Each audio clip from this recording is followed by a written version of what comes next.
Integrated Education Fund and NICVA have formed a partnership to organise a civic discussion on education reform and on moving towards a shared education system.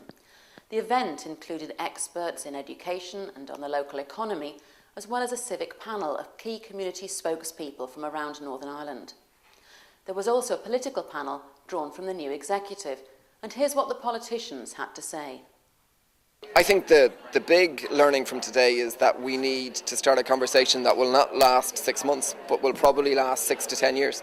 about a shared vision for education at a regional level, about transforming the relationship between the executive, the department and the education system, and understanding that there are a few basic principles that need to be the heart of a good education system: social equity,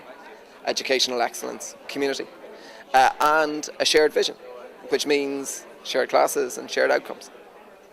One of the issues raised was the politicians themselves, unfortunately, and we see that, like many other issues in Northern Ireland at the moment, that there is an argument that the politicians are actually behind the community. We heard today that 2/3 of parents would like to see their children educated together. We've heard from business sector that they want to see shared education to help the economy, and the community and voluntary sector as well. So I think we need to see greater leadership, greater risk taking by our minister and by the executive at the Assembly.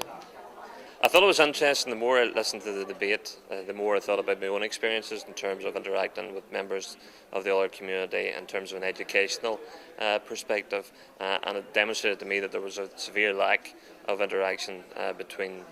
myself in an educational setting and people from other religions, and I think that was something which we heard time and time again. So I think there's an onus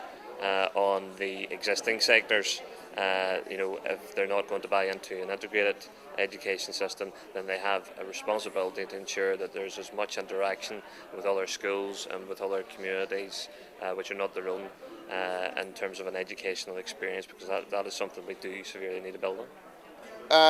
Well, there's a lot of energy and a lot of engagement, so a lot of passion coming forward, but I also thought there was quite a frank exchange of views, which I think is a good thing, because if you know what the issues are, then you can attempt to resolve them.